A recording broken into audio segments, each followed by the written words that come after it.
Qual o impacto do uso do celular no nosso cérebro e no nosso corpo? Quais as evidências científicas que a gente tem? O celular faz mal? A internet fez 50 anos, mas faz 25 anos que ela começou a entrar nas nossas casas e mais ou menos 10 anos que a gente carrega ela com a gente dentro dos nossos celulares, que é o famoso smartphone. Mas aqui eu uso a palavra apenas celular, que já indica ter a internet. Acho que uma das dúvidas que mais aflige a gente hoje em dia é se a gente realmente pode ficar viciado no celular ou não. E a conclusão é que sim.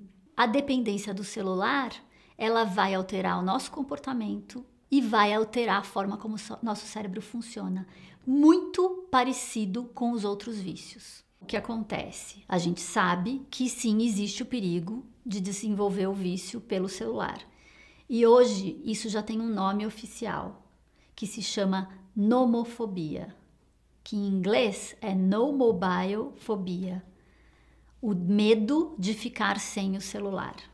E pior, o medo de ficar sem o celular leva a um outro comportamento que se chama hikikomori, que é um termo em japonês que significa afastamento social severo. Tem um estudo muito recente que foi feito com 60 jovens de 18 a 30 anos, saudáveis, mas que todos se autodeclaravam dependentes do celular. O que esse estudo fez? Eles resolveram analisar o cérebro dessas pessoas em duas redes de conexão neural, que são justamente as redes que a gente vê que estão alteradas em pessoas que têm problema com vício.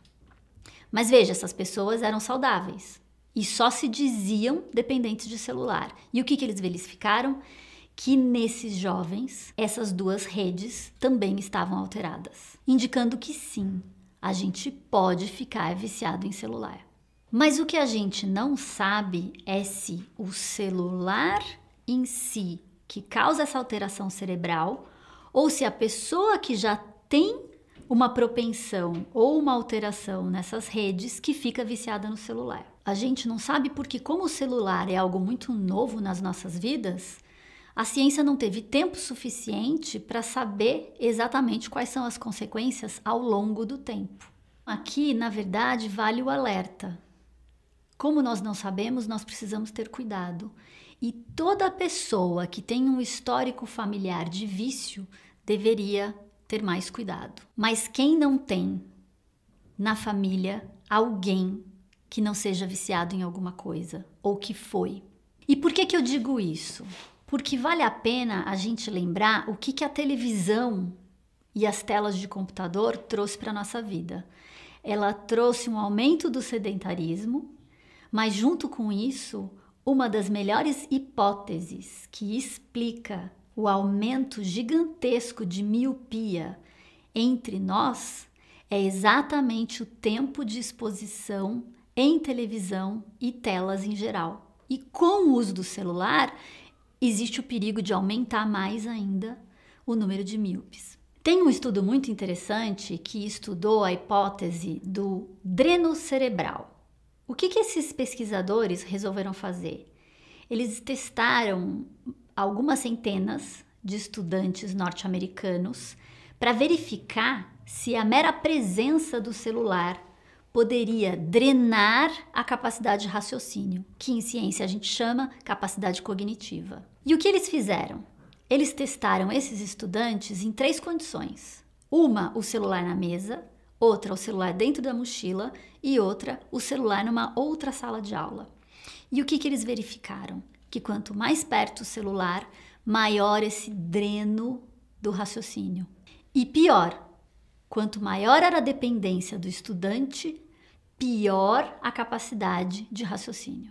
Um estudo que acabou de ser publicado com 265 chineses verificou que quanto maior a dependência do celular no primeiro ano de faculdade, maiores as chances de ter problemas com depressão e ansiedade no terceiro ano de faculdade.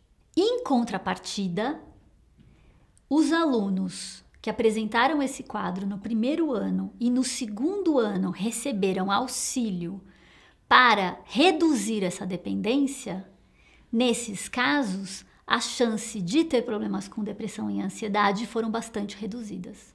Um estudo japonês, com quase 500 estudantes também universitários, mostra que os jovens do sexo masculino preferem ficar jogando online e os do sexo feminino preferem ficar nas redes sociais. O que ajuda a entender por que as meninas e mulheres que ficam mais tempo na rede social têm mais chances de ter problemas com depressão e ansiedade. São centenas de estudos científicos avaliando o uso do celular com a depressão e a ansiedade. Mas quando a gente pega todos juntos para serem analisados, que é o que a gente chama de meta-análise, a gente chega na seguinte conclusão: 1 a cada 4 crianças e 1 a cada 4 jovens vão ter problemas com o celular. E esses problemas não são somente com depressão ou com ansiedade, mas também aumento de estresse e piora na qualidade do sono. E falando em sono, quanto mais se usa o celular à noite, maiores as chances de piorar o sono, porque ele desregula a produção de hormônio do sono. E hoje em dia tem muito jovem que utiliza aplicativos com filtros para filtrar a luz e não atrapalhar essa produção de hormônio do sono. Só que o que a gente sabe é que esses filtros não funcionam tão bem quanto parece. Uma outra pergunta que em geral as pessoas têm dúvida é se o uso do celular pode causar tumor no cérebro. E a resposta é: parece que não. Por quê? 2 estudos de larga escala, um na Dinamarca e outro nos Estados Unidos, verificaram que o número de tumores no cérebro ao longo dos anos continua estável. E se o celular causasse realmente esses tumores, esses números deveriam ter aumentado. Mas pode causar dor de cabeça? A resposta é sim, mas não para todo mundo. As chances de dor de cabeça aumentam para quem fala muito no celular e para quem tem uma má postura utilizando o celular. Então aí gera uma outra pergunta: pode causar dores musculares? A postura é fundamental para evitar dor de cabeça e para evitar dores musculares, e principalmente na região do pescoço e das costas. Então, qual é a postura? Todos os estudos indicam que a postura ideal para se utilizar o celular, ela gira em torno de 0 a 15 graus. 15 graus é muito pouco. E a maior parte das pessoas inclinam muito mais que 15 graus. Além disso, utilizar o celular em pé tem menos chances de desenvolver dores musculares do que utilizar sentado, que em geral em sentado as pessoas têm uma postura um pouco pior. E mais, essas dores musculares, quando instaladas, elas podem se desenvolver para um quadro que se chama transtorno músculo-esquelético, que é muito mais difícil de tratar. Mas, de novo, como o uso do celular é algo muito novo nas nossas vidas, nós não temos como falar sobre o uso crônico e as consequências daqui a décadas. Porque, afinal de contas, há quantos anos a gente usa o celular? Mas vale o bom senso. A gente tem que lembrar, e principalmente para as crianças, que o corpo em movimento é saudável. Então, o uso do celular não pode substituir a atividade em movimento.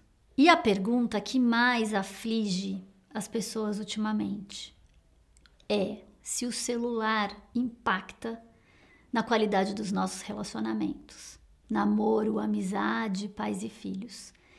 E parece uma pergunta muito óbvia, porque a gente sente que atrapalha. Mas mesmo assim, nós temos evidências científicas para estudar essa questão. Eles monitoraram 174 millennials 5 vezes por dia durante uma semana inteira. O que eles verificaram?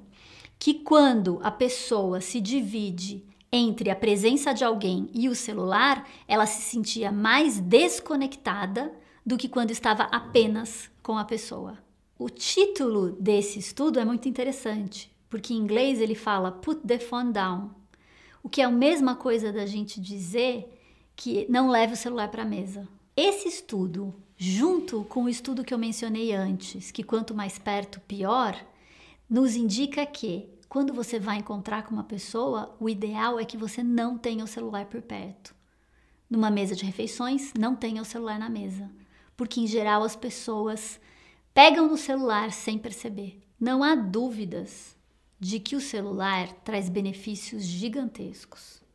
E a gente pode dizer, e a gente já percebe isso, que o celular traz uma revolução para as nossas vidas e uma melhora que pode ser comparada com a invenção da escrita, onde, tanto na escrita quanto no celular, nós temos uma forma ativa de interação, diferente da televisão e do rádio, que era uma forma passiva. Com o celular, nós podemos estar perto de quem está extremamente longe. Com o celular, nós criamos várias formas de inteligência coletiva. Mas esses estudos todos nos dizem que nós precisamos utilizar o celular em nosso benefício e não sermos dominados por ele. E vale continuar atento ao que os estudos científicos vão nos dizer, porque nós já somos seres digitais. E o que a gente precisa é ter certeza de que somos digitais conscientes.